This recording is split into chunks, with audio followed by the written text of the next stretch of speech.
Listen, I saw you gave me the finger. In the backstage. Did you see? Good. That's good, because I was giving you the finger because you were giving me attitude, Jason Green. Listen, attitude. Are we live right now? We're live. Welcome to First Frames First, episode 92. Welcome, special guest star Mike Wirtz. That's me. That's you. That's Mike. Mike's. I think Mike's been on the show the most as a couple special times. guest star, and now he's got his own podcast. He's always wanted to be like me, and it's true. Let me tell you something. It's 100% true. This guy almost has as many episodes as we do now. So what the? Well, how long are your episodes? Firstly, how long are your episodes? That's what I want to know. Well, so I usually record about 2 hours. I tell my guests, I go, hey, let's have a conversation and let's talk until it gets weird. Okay. And usually 2 hours. Let's keep talking. Usually 2 hours rolls around, and I'm like, oh, okay. Like, I gotta watch Shameless with my girlfriend. I gotta go and do something else. Yeah. My bladder's very large right now. So welcome to the show, Mike. Today we're gonna quickly talk about. We don't have a huge agenda for today. We're gonna give a quick update. We're gonna talk a little bit more about Mike's new podcast, and we're gonna talk about Chris Nolan's most recent super epic Tenet, which we've all watched and really enjoyed, and we want to dig into it a little bit. So spoilers, probably, but let's get the show started. Okay. Hey guys, I'm Adrian. And I'm Jay. We run Fable Forest Films. Right now, we're totally independent. But what's the dream? Making crazy awesome film and television for the biggest studios. This podcast is our journey. Welcome back. Okay, we started now. It's official. Do you hear beer sounds? Beer sounds? I'm making beer sounds. Before we get into Fable. That does look delicious. We don't really drink beers on the podcast anymore as much as we used to. Mm-hmm. We used to drink many beers. Yeah. Maybe it'd be more popular if you did. Probably. Well, I don't know. It's hard to say. I don't know. We did that, and our popularity remained fairly. I'm talking all kinds of shit, but I have like less than 50 followers. So, hey, we're following you now. You got a new subscriber today. Hey, that's right. Okay, so let's quickly jump into updates, and then we will get to the main, bit of the show. Okay. I'll give you an update. Oh, Adrian, what is happening with Shifted this week? Okay, so Shifted, I'm just carrying on with the VFX, moving along. The shot that I'm working on right now, I'm taking a mouth, a very creepy mouth that kind of looks like this,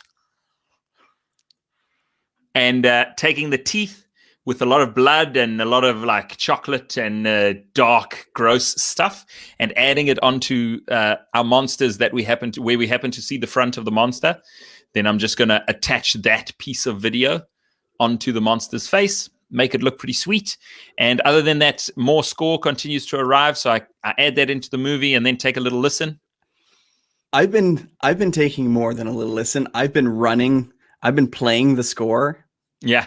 Just as it comes in. I don't even know where it goes in the movie. I'm just listening to it. Yeah. It's pretty great. Yeah, no, it is sounding good. It's creepy. It's weird. It's twisted. And I think we definitely have the tail of the beast here. We're probably going to fill out some of the sections just so that we have some more droney undertone type of stuff. But it's very cool. Yeah. Sounds like a hell of a flick. That's right. Let me tell you something. Lead actor, pretty handsome, pretty funny, pretty handsome. Yeah, Derek was really handsome. That's what I'm saying. It's true. It's what I'm alluding to. Can we swear on this podcast? Is a swear word allowed? Oh yes. Okay, fuck you, Adrian. Hey, look, Danny. Welcome, Danny. Welcome to the show. Danny's saying "Punch Up Podcast" is fucking hilarious. So Hey-o. First of all, let me just put up for first of all. Here we go. Here's our special guest star, Mike Wirtz. And everybody, go take a second. Here's our call to action. Go to YouTube, search for "Punch Up Podcast," And look at that guy's face right there. There'll be a Right. link in the description, right? Like you'll have a whole bunch of links. You'll post my links like Point the 5 other way. times a day. There we go. That way. Yeah, totally. And look for that guy's face, and then start watching his shows. The other day, Mike called me on the cell phone video chat, and I just pick up. He's like, "Hey, how's it going?" I'm like, "Good. How are you doing?" He goes, "Listen, when is it an acceptable time to shave a baby?" So that's the kind of phone call you get from Mike. It's true. Sometimes. It's true. And And then, is that going on the show? It's already up there. It's already on like the internet. A week later, there's a supercut of Mike asking a bunch of people when it's okay to shave a baby. So When it's appropriate to shave a baby cosmetically. right. Yeah. Right. So just listen.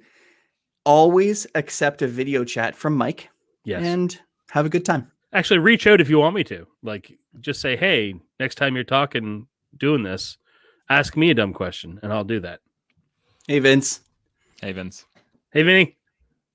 All right. So Vinny, go way back. Here we go. Yeah. Okay. Well, that's it for updates. So, Adrian, your short story for the Moleskine contest is awesome. Thank you. And I will say mine is unfinished. However, I feel like I'm going to pull it off last minute, and it's going to go in because Make it happen. Come on that's now. what I want to do. I've written the whole thing, and it's a piece of garbage, so there's no point in letting it just sit there as a piece of garbage. Might as well clean it up and What does Let it it have fly. to be a story about? It's 600 to 2,000 words. It has to include A black somebody book getting a black book, a black and an notebook. unexpected a $20,000 bundle. That's right. Somehow getting an unexpected $20,000. Why do I have this notebook full of penises? Why are there so many hand-drawn penises in this book? Because Hey, that Did you read? You read drew my them. story I already? read your story, yeah. Fair enough. Okay. Uniform's a lost art. So, Tina Constant chiming in there, Jason, saying, "Get it done." I know. Tina, go to bed. Listen, last week you stayed up late to be on the show, but you should Go to not bed. be watching this show. Thank you. All right, so let's move into the main segment of Yeah, today's so- show, which is us. What I want to say is someday we're going to have a new segment for just picking apart a specific movie. I don't know what we're going to call it, but for this week, we're going to have an extra long segment of What You Watching. Whatcha, watchin'. There you go. All right, before we get into Adrian's, Mike, what you watching these days? What am I watching? Yeah. I'm watching Shameless. The American never one seen or it. the British one? I'm watching the American one. And let me tell you, I have never experienced so much joy witnessing despair in my life. Mhm. Every day, it's like a group of people whose worlds are falling apart. And they're showing you how you could still kind of carve out happiness at the same time. I think it's all bullshit. I don't think anybody can be that consistently unhappy. But what a fantastic show. Predictable writing, but It's amazing. it's a scripted show, right? it's a scripted show. Yeah. Okay. Sorry, Go Jay. ahead. I spent a lot of time watching the British version. I watched about 6 or 7 seasons of that. I loved that show. It was excellent. So I do wonder how the American show. I'm sure it's also very excellent, but I wonder how it stands up against the British version. I feel like I could be related to everybody on that show. Family members. Present company included. Which character would I be? That's what I want to know. Just in Oh, case no. I watch the show. No, I don't think later. we're character. So here's the thing. I looked at that and I said, I'm not a character in this movie. What I am is a character in the same universe. Fair I'm enough. I'm the guy 5 doors down that they don't actually write into the movie, but I exist in that universe. Makes sense to you. Yeah. Have you guys watched Good Omens? No. Couple episodes, and then I hit the hard eject button. Yeah, I did that also like a year ago or so when I watched it the first time. I got 2 episodes in and then I stopped and I was like, you know what? I just kind of want to finish this show. So it's 6 episodes on Amazon. I did end up finishing the whole thing and it was pretty fun. I really liked it. Anyways, that's what I've been watching these days. Good Omens. Do you know demon and an angel don't want the end of the world to happen, so they kind of work together and help Neil Gaiman, the son of Satan, yeah, protect the world. It's pretty great. It's pretty funny.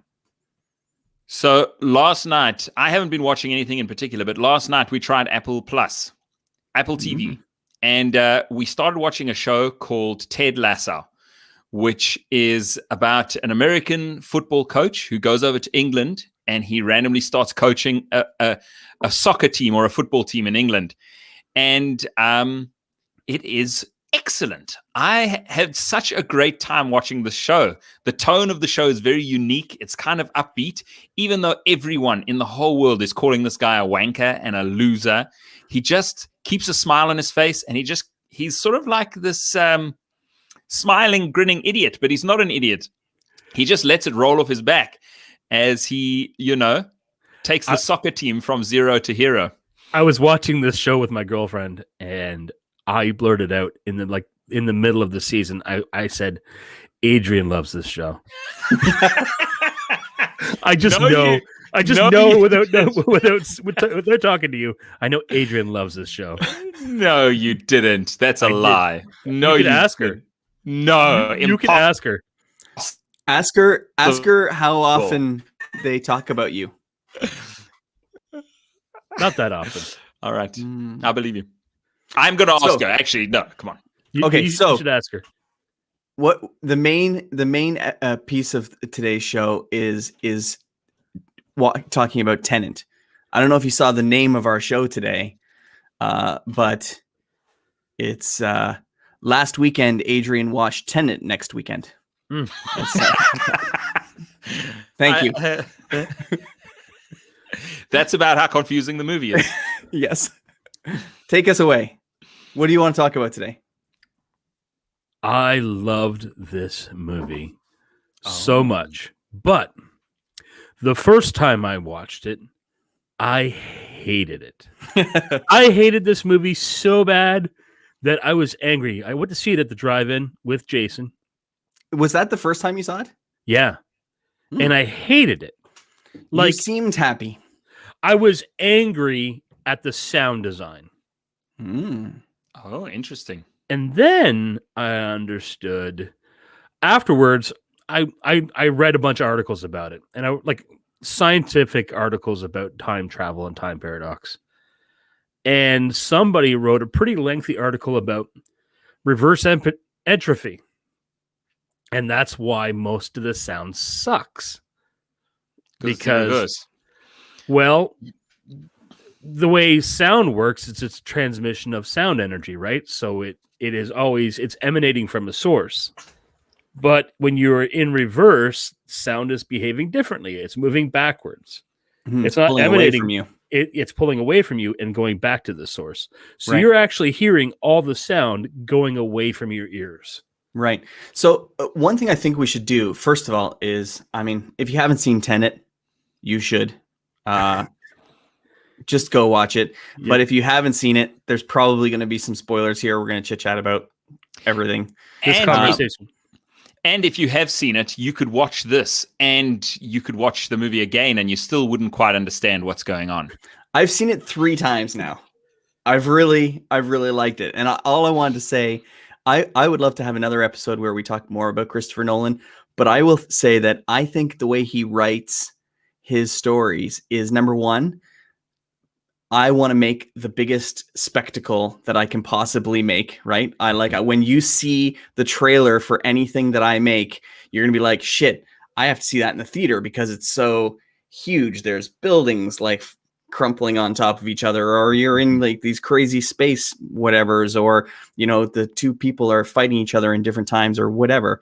And then the second thing I think he tries to do every single time is say, like, how many times can I get this guy to give me his money? and come to see it in the theater because I'm gonna, M. Night Shyamalan does it too, right? He has like a twist and maybe makes you want to go see the movie again. He did that in Sixth Sense, but even though he had twists in other movies, you didn't always really want to go see that movie again. Like Signs, you don't have to go back and watch it knowing the ending. But I would say, with the exception of maybe the Batman franchise, which was amazing, most of the time you find out something about Chris Nolan's movies and then you go, oh shit, now I want to go back and watch it again with the understanding that I've reached at the end so that I can enjoy the experience even more the second time or the third time or whatever. You mentioned someone that was on my mind recently, and I need to like throw this out there to kind of talk back to your last segment, the What You Watching one. If you should watch Servant, it's on Apple TV. It's produced by M. Night Shyamalan. It's directed by his daughters. It's amazing. It's amazing. Cool. Okay. I mean, I actually really like M. Night. I enjoy every single one of his movies. He at some stage, everyone loved to hate him, and still, I feel like everybody just loves to hate on him. But I don't know. I think his movies are really excellent. Did you love and that Airbender movie? Oh, that doesn't count. Caveat. I did not like the Airbender movie, but based on the fact that he made the Airbender movie and he was watching that with his kids, me and the girls have started watching the Airbender animated series on Netflix, and we now watch it every single night, and we're into season. It's good. Awesome. I don't have Netflix anymore. I don't have Apple TV. I just have Amazon. So I'm kind of trying to dig through my Amazon stuff. But I read a big article about the Zack Snyder cut and everything that went on with Zack Snyder when he was doing Justice League, and how his I didn't realize, I feel terrible. I mean, I don't really feel terrible, but I guess his daughter took her own life, and this kind of like messed him up during the making of Justice League. And then there was a bunch of like corporate shenanigans that went on, and bringing Joss Whedon in and all this kind of stuff. So anyways, I read this huge article, and one of the things that it said in the article, his wife is his producer. And I guess they got together and they were like, okay, we're going to make something after Justice League, just to kind of like, and they made Army of the Dead, the sequel to Dawn of the Dead, which is going to come out on Netflix. And I just watched the trailer today. Comes out the day before my birthday. So I think I'll probably have Netflix again by my birthday so that we can watch Army of the Dead, because it looks so fun. We should watch it together. Yes. We should go rob a vaccine truck and stick ourselves full of vaccines and go watch together. Well, that sounds wonderful. Happy birthday to me. I am very much looking forward to his Zack Snyder's cut of the Justice League. Just because it's 4 hours long, apparently. Yeah, I mean, it's just going to be totally different to what they had before, because they shot so much more in order to remake the movie. Fix the movie is what they said. But I'm interested to see what he did with it. Okay, so we've gotten kind of far away from Tenet here, but let's, Adrian, give us like what explain Tenet in like 30 seconds. Okay. Good luck. So, a secret agent is given a single word as his weapon and is sent to prevent the onset of World War III. He must travel through time and bend the laws of nature in order to accomplish his mission. Okay, did you either buy the DVD or do some research? I did some research. Okay, good. I would say if you're going to think about Tenet, you think about it with a James Bond movie where there is time travel. It's basically James Bond. There's a bad guy that's going to destroy the world, and some guy has got to find him, travel back and forth through time a bunch, and he's got to save the world. So one of the things that we need to talk about is like the center pin of the time travel. Because something that I was thinking about ever since you talked to me about talking about this show. So they have this, it's like a big circle. It's like a revolving door, right? Except instead of the revolving door going like this, both sides go this way, right? One person walks in and the other person walks in at the same time, but they're both walking in and out at the same time. It's the same person, right? So one person goes in one side and they're literally coming out backwards throughout the other side, and they're going backwards in time, right? They are moving forwards. Time stays the same. They are moving backwards through time. So let me dig in a little bit though. Okay, go. Ask yourself what the movie's about, right? So a lot of people, when they describe Tenet, they're trying to describe all the world that is happening. They're trying to explain it in terms of timelines, but it's a movie. Mm-hmm. So what it is a heist movie in a time travel, in a meta story, which focuses on time travel, that it exists. So it's multiple movies. It's a heist movie, and at the same time, it's a rescue movie, and at the same time, it's an apocalyptic movie. And then it's one of those time loop movies. It's like multiple movies all at once. But at its heart, it's a heist movie. I will just say there's one thing that was bugging me, was when they first built that first machine, the first time, and the first guy goes through it. What do you think happened to that guy? That's right. Because as soon as he went through, that's it. The whole team was starting to take the machine apart. So he's like leaving, going like, don't take the machine apart, but they took it apart, and he's going backwards in time forever. That guy's screwed. Well, think about that though. The very first guy they send back, he goes back and he he goes backwards through time, and he lives in inverted time.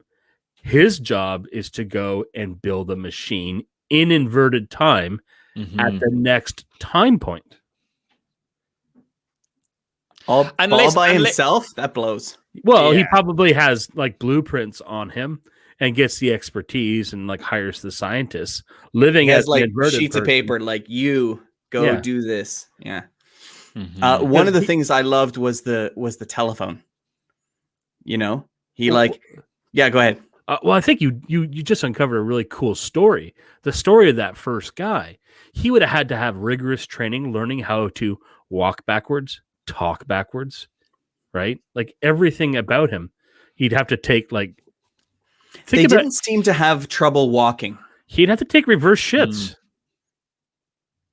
Yeah. Yes, bodily functions. I didn't want to kind of dive into like reverse bodily functions because that would be very. So basically what moving happens is you literally walk. You're like this, and then you're like, all right, that's mine. Oh, and then sandwich. Woo. Yeah. Perfect. Huh. Put the butter back on the tray. Do you want some sandwich? I suppose you guys butter your bread. Or I think maybe an easier way for that first guy to go back is to drop the intelligence, but mix in a little bit of a lie and allow those inverted people to build it. Mm-hmm. So what is that guy responsible for in all of... Basically, you could keep building those things all the way back through time and then start changing things all throughout the course of history forever. Yes, and that is what they did ostensibly, but they didn't send people back because it would be too far back, but they sent plans back. So yeah, but the plans would just be there for the next person. You'd have to send a person back in time like 30 years with the plans. But they have to. The problem is they have to live those 30 years. So you can't. They do. You can't live. You can't travel. Longer than your time span, your lifespan. So that's why they have to keep doing it. So the inverted space, though, space that they go back into, it's not like a parallel world, right? It's just a time where they inverted. It's when they inverted time for a bit, but the universe is still moving forward. That's why when she got shot by that bullet, the entropy of that bullet was slowly killing her because she would have to come back into her own time in order for her body to heal because of entropy, because just her cells would be regenerating and growing. They're meant to regenerate and grow in real time because the whole universe is moving and forward in time. So when you do reverse yourself, you move through one of those turnstiles. Are you actually getting younger? No, I don't No. think so. I think you would actually get older as you go backwards in time.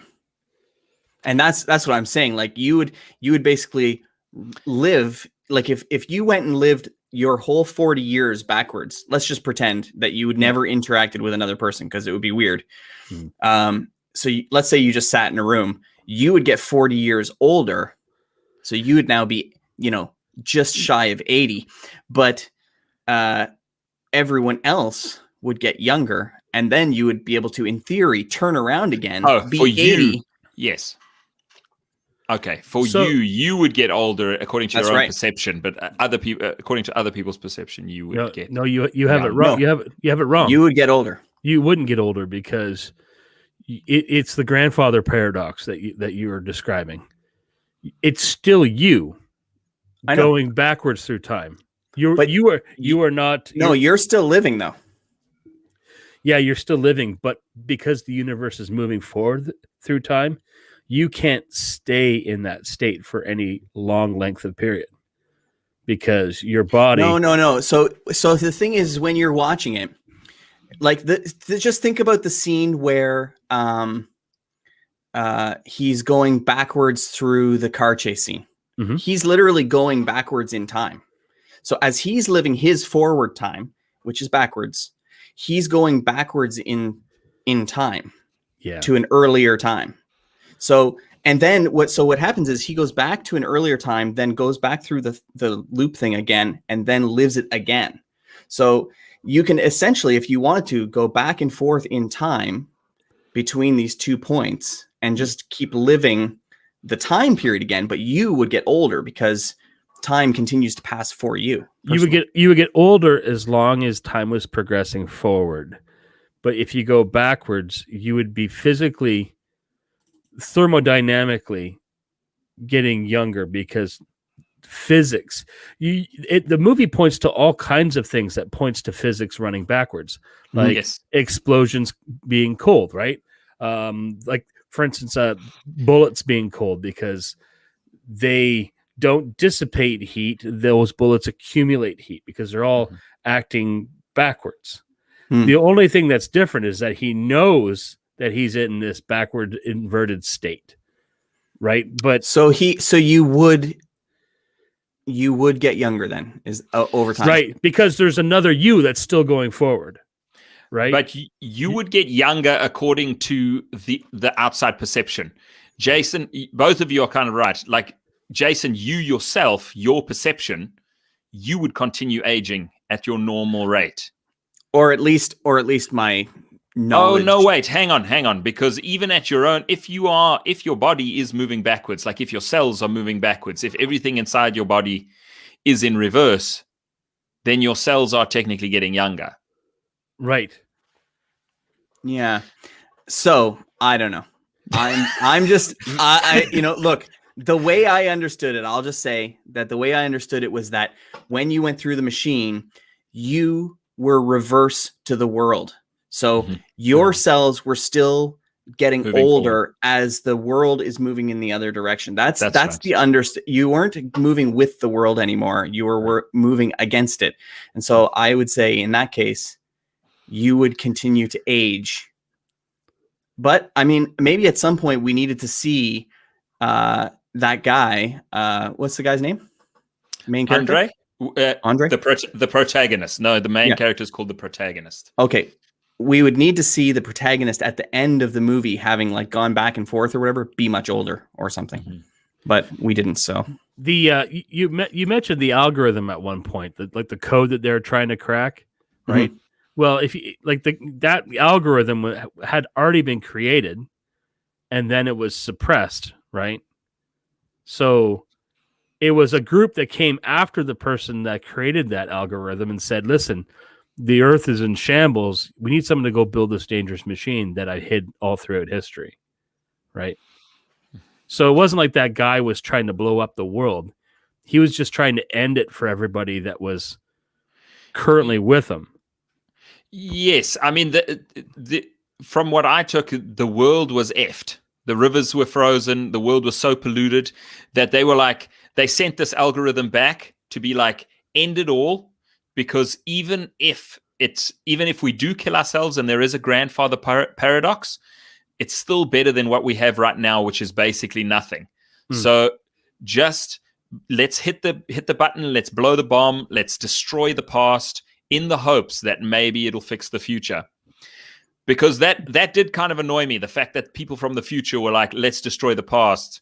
But when you think about it, those guys, like at the end, right? Like we said, big heist movie, they eventually at the end, they have all the pieces of the puzzle, right? They split it apart and they give it to each of the guys. And those guys are now going to go back in time and hide those pieces, like in the pyramids, in the whatevers, so they're obviously going back in time.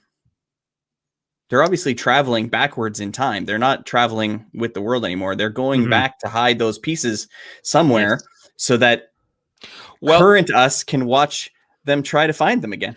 But in the movie, one of the things in the movie is that they are able to send objects backwards in time. And this is how they pay the main bad guy. They pay him with gold that they send backwards in time. And then what they do is he'll get a coordinate, and then he'll go and he'll dig up this, or he'll go and find this gold or whatever that's been traveling backwards in time.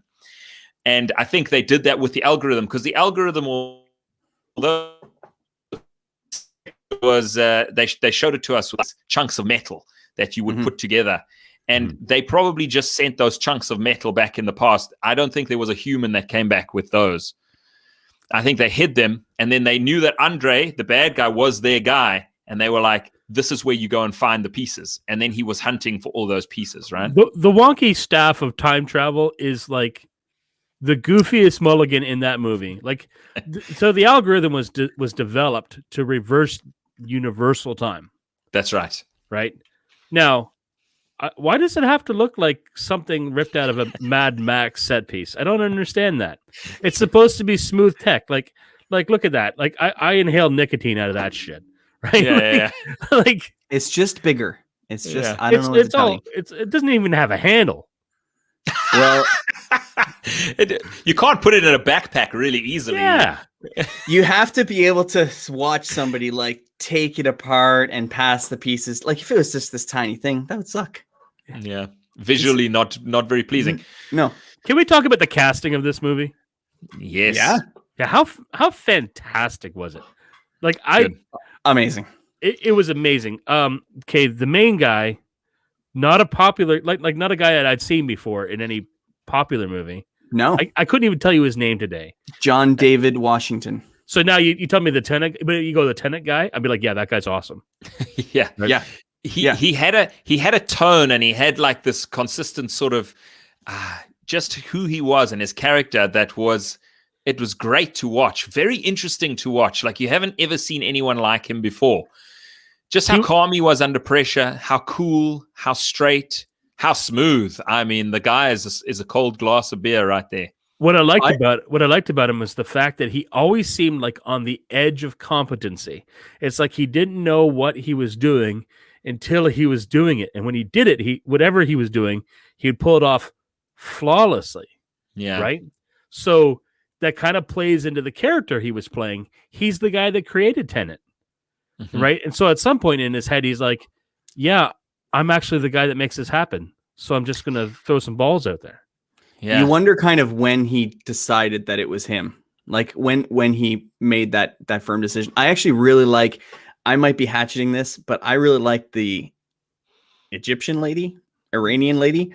She was amazing. Like the like badass that she was like, okay, my husband, you can fuck off now. Obviously the adults are talking now. I was like, this is amazing. I love this lady. It was the second act when he really knew who he was. Because when he fought himself, he knew he had to be covered from head to toe.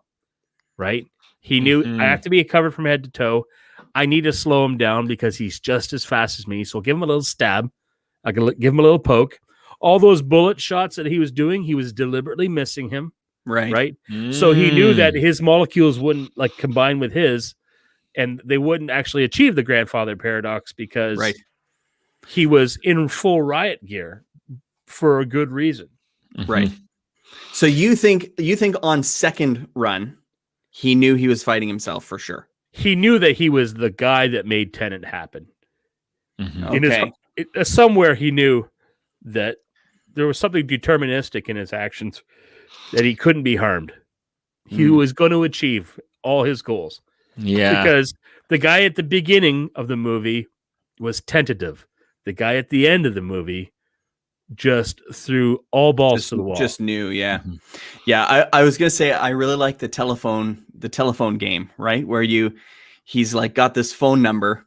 So he's like, basically, give this number a call anytime in the future, because what'll happen is someday in my past, I'll get this phone call that says like, hey, 3 days from now, can you please come and have my back at this particular moment in time? And don't worry, I'll be there.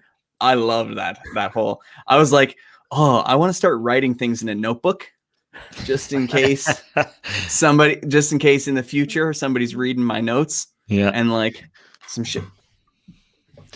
You should write in your notebook something really fantastical so that you're like, come back and get me, guys, or send me a secret message. I just checked my drawer. No bundle of cash. Ah, shoot. So also, I would just like to say, bullshit. I would also like to say I really loved Robert Pattinson's character and his performance. I thought they were excellent. One of the things that and I only realized it later, but when he first arrives on the scene, when he first arrives on the scene, he is he's like disheveled and he's messy and he's kind of like a little bit morose and a little bit melancholy. And you just think maybe he's an alcoholic and he's done one too many missions. But then you realize that he's been kind of moving backwards through time. And this mission signifies basically the end of his life, which he knows is coming because he's moving backwards. And he's kind of jumping backwards and forwards. And he knows the end is on its way. He knows the end. Yeah. Yeah, that's pretty sad. He's great. Yeah. You know what? Did you guys watch the Lighthouse movie with him? I did. How was it? Well, I watched the director's cut, which is essentially like 4 hours of him masturbating. That seems. How was it? How was it? Good. Okay, I hated the Lighthouse. I just hated it. That's fine. I know what they were trying to do, and it was really arty, and they built tension really well, but I needed more movie to happen. Mm-hmm. Right? If I just watched the trailer and it looked good. If you're going to make it, well, you're in for a treat, mister. I don't think so. I don't think I am. I think you should watch it. You should absolutely watch that movie. It's rough. It's a rough movie. It's an artistic movie, and there's never going to be one like that again. Like they were the first movie like that. It was hard to watch. You know, it was hard to watch since we're talking about the Twilight duo, because I really like Kristen Stewart. Also, I love Kristen Stewart. Since we're talking about her, I really did not enjoy Twilight #1. Anne and I tried to watch it. We found it kind of terrible to watch, and then we never watched any of the other Twilights. But I do like Kristen Stewart. I think she's great. But I did just watch for the first time the Charlie's Angels remake. I watched it with Anne, and both of us did not like that movie. Was rough, very rough. So, okay, if you want to watch a movie that's rough, Charlie's Angels, the show sucked. Charlie's Angels, the movie though, with Drew Barrymore, was also great. Sucked. It's not great. That movie sucks. No, I still watch. I do. I'm telling you, I still watch that one with Lucy Liu and Bill Murray. And I Tom still really Green, enjoy that. The Chad. And Tom Green. Was it the Chad? He's the Chad. It might have been the Chad. It was the Chad. Okay, yeah, I like that movie. I won't lie that it was kind of a funny movie and a fun movie, but I won't say it's a great movie. I think it was Fine. garbage. You know, like I It like wasn't watching garbage. garbage. I like Yes. watching garbage. It was garbage. No, it was not garbage. Ugh. Here's the thing. Have you seen the new Charlie's Angels? Yes, garbage. Okay, so you're going to call those two movies the same garbage? That whole franchise is garbage. The only reason why they were nostalgic about it is because that show came out of the 70s when there was what, 5 shows on TV? Mhm. So of course you liked it. Doesn't mean it was good. I never watched the show. Would you watch a live action remake of like the Andy Griffith Show? Yes, I would.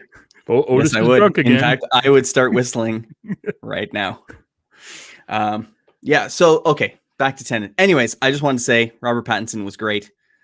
Kristen Stewart, excellent, but Charlie's Angels, very rough as we're jumping around. So something that I just wanted to talk about in the movie, which was like a core theme to the action, is one. So Christopher Nolan tends to wrap very heady kind of concepts around big blockbuster action. Like, and it was totally a heist movie. You had guys breaking into all sorts of places and doing fantastic things.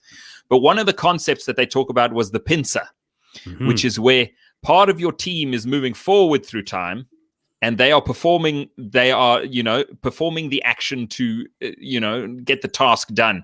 And the other part of the team is moving backwards through time, and they kind of work together in a way that makes the plan work. And now, it's just one team. Yeah. It's not part of the team. Because don't forget, that team, blue team, is moving through. Then they go through the thing, and they're the same people coming back. Oh, I thought there was two teams. No, there were 2 teams. No, there was red and blue teams. No, there was red and blue teams. Yeah. But if you remember, the guy said when they all left, they're like, "You're red team, you're blue team," right? And when they all left, the guy goes, "There's only one team," right? That's why. Oh. That's why as everybody was leaving, there was other ones coming in. Those were the people that were going to go back through the whole thing. So like all the people were the same. That's why the guy was like, they get through to the end and they change their pennies and go back through again. So they've basically already done the thing, and now they're coming through the reverse. And they're seeing each other. But that's why they have to wear red and blue, because otherwise they would know that they're them. Can I talk a little shit about Nolan? Just a little bit. Totally. Yeah. All right. So this is peak Nolan. Like, this is a layer of complexity that I want to see in films, and no more. I don't want to go any deeper than this into the geekery. Like Inception was pretty geeky. I loved it. I loved it too, but like Interstellar, real geeky, and I loved diving into the little bits. Mm-hmm. But Tenet asks a lot of you. You have to watch it multiple times to really enjoy all the work that went into it. True. Yeah. I would say that the best thing to do is hard work. It is hard work. The best thing to do is actually to take his advice and don't try and analyze it, just feel it. But I agree with you, Mike. I think it's too much, because you are just too confused, and it actually detracts a little bit from the movie. You're thinking so hard trying to understand everything that it pulls you out of the movie. It makes sense to him because he thought about it for 10 years. To us. Yeah, I will say, but I'll just say that the first time, like, I'm going to liken it quickly to Mother. Okay. Mm-hmm. The first time I watched Tenet, I didn't really have any expectations, and I wasn't really thinking too hard about it. I was just like going through the movie. But when I got to the end, I couldn't stop thinking about it.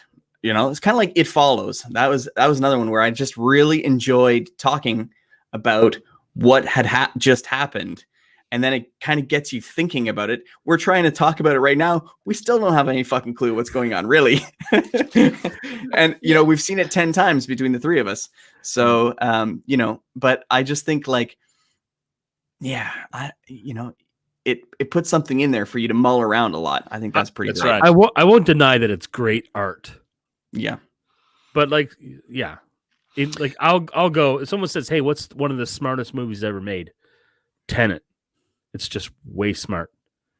And the truth is that you trust Nolan to have done the homework that on some level it does make sense. You just haven't got to that place where you've kind of worked out all the nitty gritty bits and pieces, but you trust that Nolan has, because that's who he is as a director.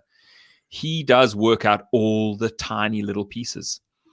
I feel smarter and dumber after having watched it. So how do you think this movie played to like really dumb people? Like, how did this movie play to idiots? There's a chance that it was awesome. Did they watch it for explosions? There were cool explosions. There was explosions. Like, when the one building blew up twice in two different time modes, that was pretty great. You know, you were asking Adrian, one of the questions you had asked me is like, why did they have to go get that guy in spectacular fashion in the opera? Yeah, I still don't. And even I looked it up online. I still don't like the explanation, because was the explanation because it's a movie? That's right. Like, and it had to be. So I'm going to give you my explanation. You ready? Okay, hit me.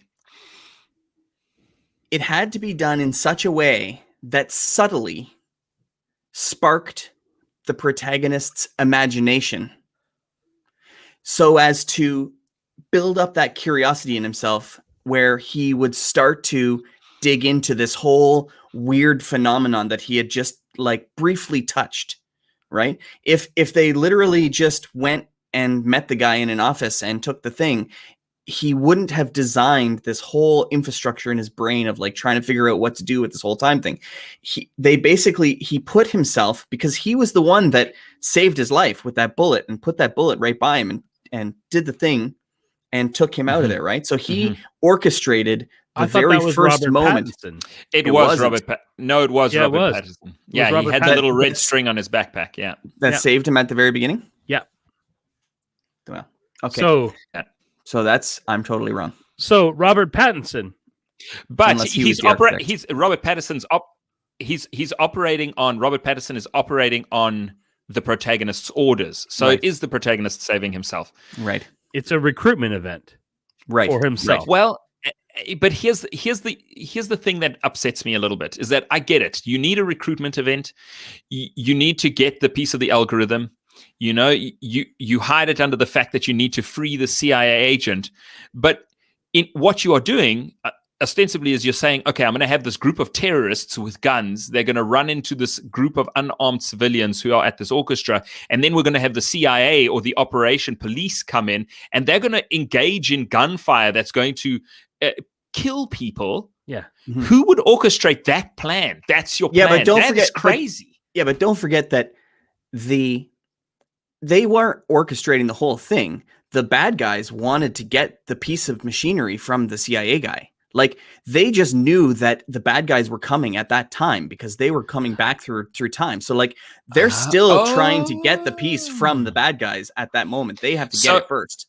So hang on, those bad guys were working for the guy. Suiter's guys. They were Andre's guys, and they were coming in. Then the police cruise in, and they come in. Okay, I got you. I got you. I'm with you now.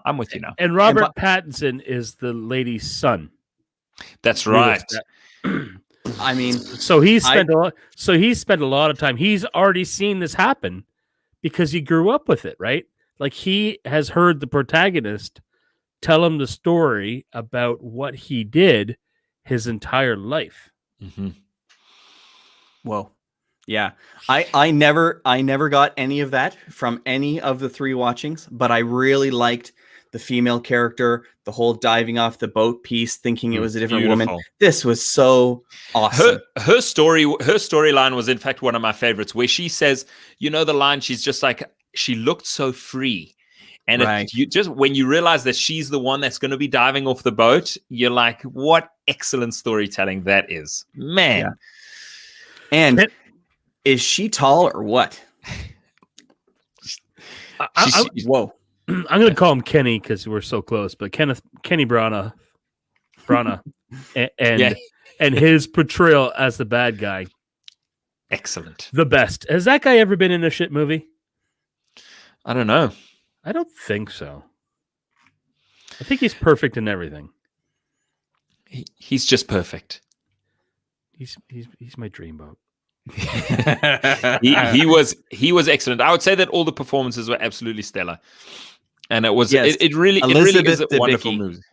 Yes, Elizabeth Debicki. And you know what the funny part was when I looked her up for the first time after, because I didn't recognize her from the movie, but I was like, man, is she tall? And all I did was look up IMDb TENET. I wanted to see who this girl was, and right in her profile, it's like she's 6'2" 3/4. And I was like, yeah okay. Isn't she the tall blonde from like the golden person from Guardians of the Galaxy 2?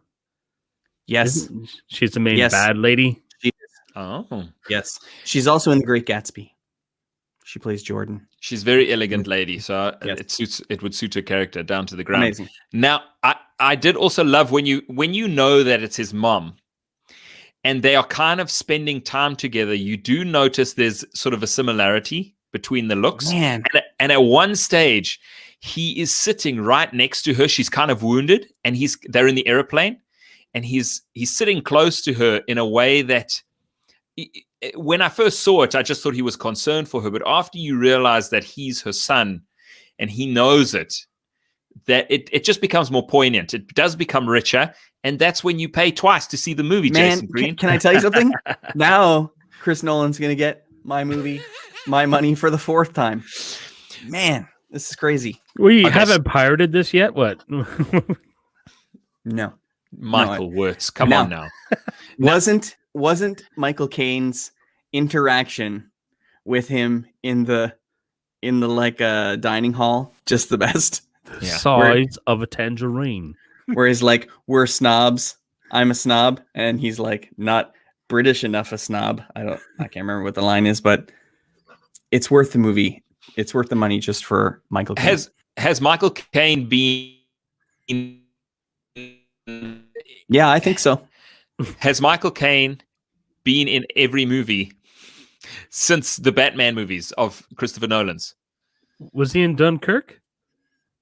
I don't know. I haven't I actually don't seen think so. Dunkirk yet. Dunkirk's pretty cool, and I was thinking that Christopher Nolan really likes to play with time, and even in Dunkirk, he plays with time a little bit. So you should check it out. Dunkirk is pretty great. I will do that. Now, let me hit you guys with a couple of pieces of trivia before we move on to Michael's Desert Island movies. Okay. Let's skip Desert Island movies and talk about his podcast more. Okay, we'll talk about his podcast. We can't do both? All right, we can do both. So I'll just let you know that for TENET, an estimated production budget of $205 million.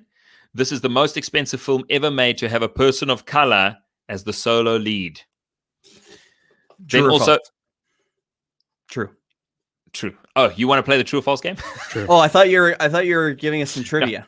Yeah, it is trivia. Oh, you're just reading us facts. Yeah, it's not Yeah. yeah. Okay. Gotcha. And Go. then the opening sequence set at the Opera House in Kiev is reminiscent of a 2002 Moscow hostage crisis. Just like in the film, they seized a group of armed rebels, and 3 days later, they pumped powerful opiates into the building to render everyone unconscious, and many people died. I remember due when to that the poison. happened. I remember. I do not remember when that happened. Wow. That's Crazy. hectic. Yeah. Baller move, though. Like, Yeah. you're like, Yeah. some people are going to die, but we need to prevent everybody from dying. So we're just going to roll some dice here and drug everybody. Mm-hmm. Some people were like, that was the greatest terrible time of my life. Yeah. Woke up in a daze, feeling really good. Now. Yeah. Amazing. Yeah. All right. So TENET, thumbs up, thumbs down. What are you saying? Huge thumbs up. 2 thumbs. People need to watch it. Yeah. Yeah. You need to watch You know what? You need to watch it more than once, but don't watch it if you're drunk. A thumb up for each time that you got to watch it. You got to watch it once, got to watch it again. Yeah. Yeah. So, Mike, talk to us about Punch Up Podcast. How did it start? When did it start? Okay. What is happening? So there's really not a whole lot going on with Punch Up Podcast. It's me. It's like what you see right now. Doesn't seem like it. You're Yes. seeing a version of Punch Up right now. It's me in front of a sheet. A fitted sheet. Yeah, well, it's not a fitted sheet, but it's a sheet that It looks like it. I crinkle it up to make it look like curtains. Mhm. Just because like no one wants to see my bedroom during this pandemic, and I don't have a fancy office like y'all. Mm-hmm. You know, Yeah. people are rich in offices. I just have. Yeah, you should get a bookshelf. Yeah, I should. I do. It's right in here. front of. It's in front of the camera. Oh, okay. But so you know what? I've always wanted to do this. I've always actually wanted to do comedy, and I thought to myself, what's something else I could do that's a little performative, and allows me to kind of scratch this itch. I haven't talked to strangers in like forever, right? Mm. This whole pandemic, I've been locked up and not talking to strangers, and I want to just interact with people, and I want to do something that's performative. And I said, I could podcast. So my first iteration was me standing my tablet on a big pile of books and calling Jason and like saying, "Hey, guess what we're doing right now?" And he's like, "What?" I'm like, "Hey, we're podcasting." Right. And so I've been putting best podcast ever. I'm learning how to edit, and I'm just throwing things up on YouTube. I'm trying to promote outside of my friend group. So I'm not trying to like exhaust everybody in my friends and family, like on my Facebook wall with like, hey, look at this video thing I'm making. But what I'm trying to do is just grow it organically, just trying to find fans out there that like my version of dumb. And I like making fun conversation with people. I always, and I got to talk to some really awesome people. There's this, I talked to this musician called Marty Ray, and he was on the show Preacher and show Zoo and a couple other big movies. And he's like, if you were to call central casting and you need like a great big bearded guy, like a good old boy, he's like that guy 100%. So I made friends with that dude, and I met a space lawyer. Wow. This lady out of Iceland, her name is Heather Allensdottir.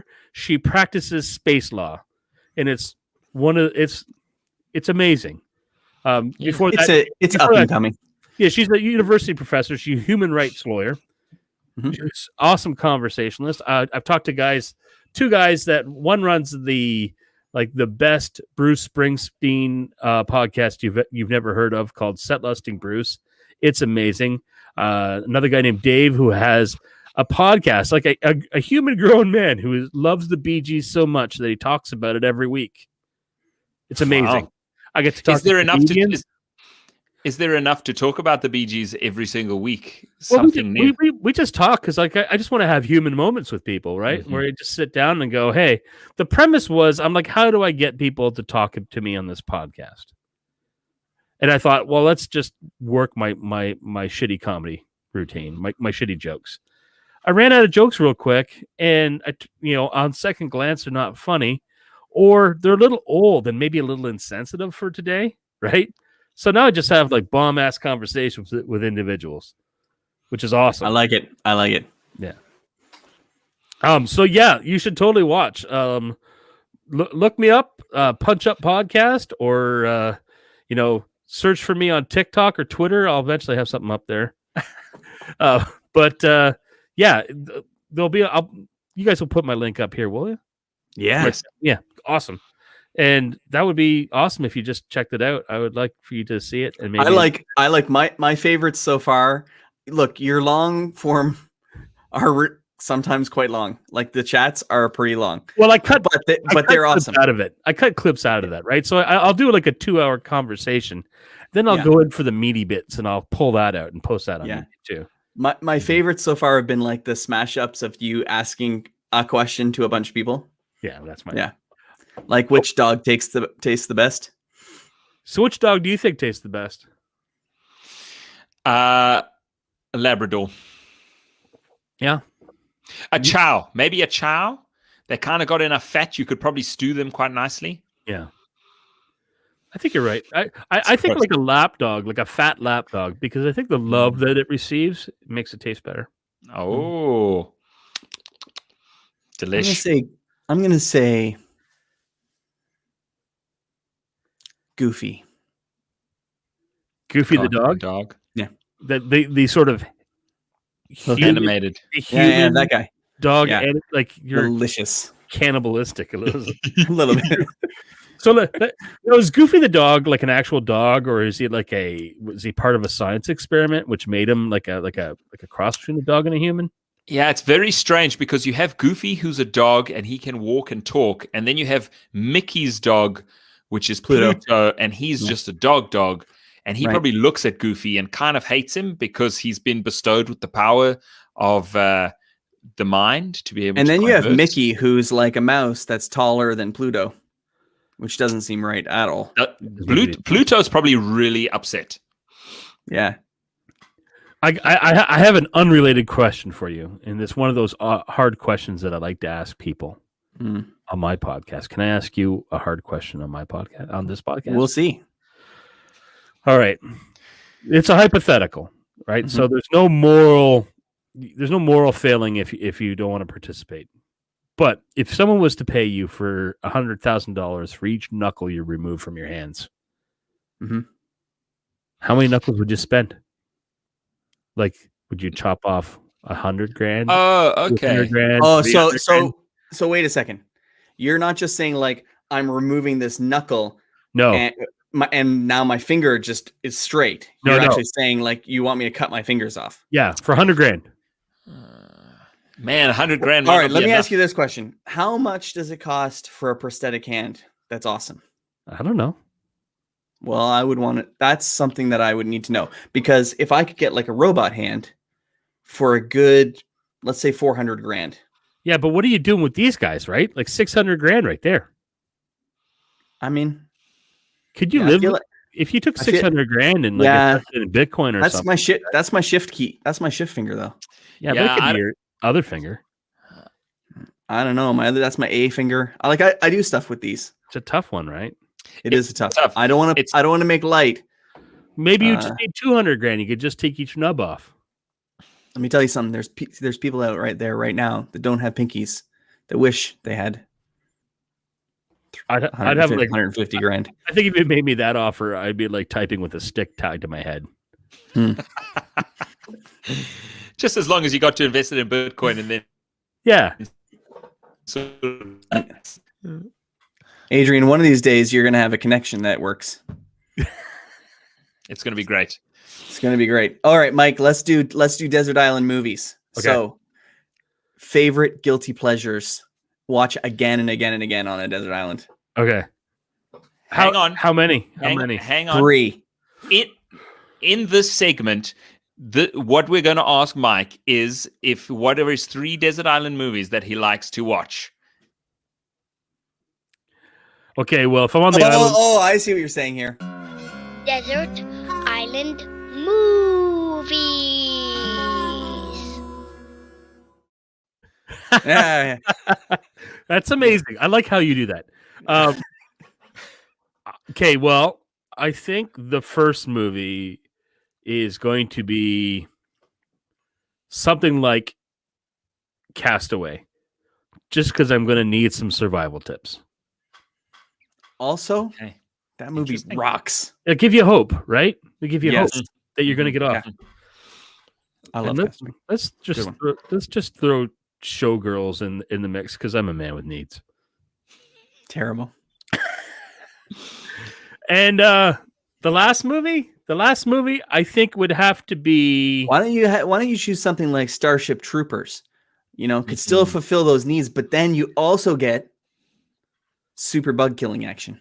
Sure. Okay. Fair. And then as your needs change, the bug killing becomes the thing. It becomes the thing. Yeah. Right. And I guess the third movie would have to be something terrible, like the new Charlie's Angels movie, to make me want to leave. Oh shit! This is unacceptable. I gotta get out of here. There's nothing to watch.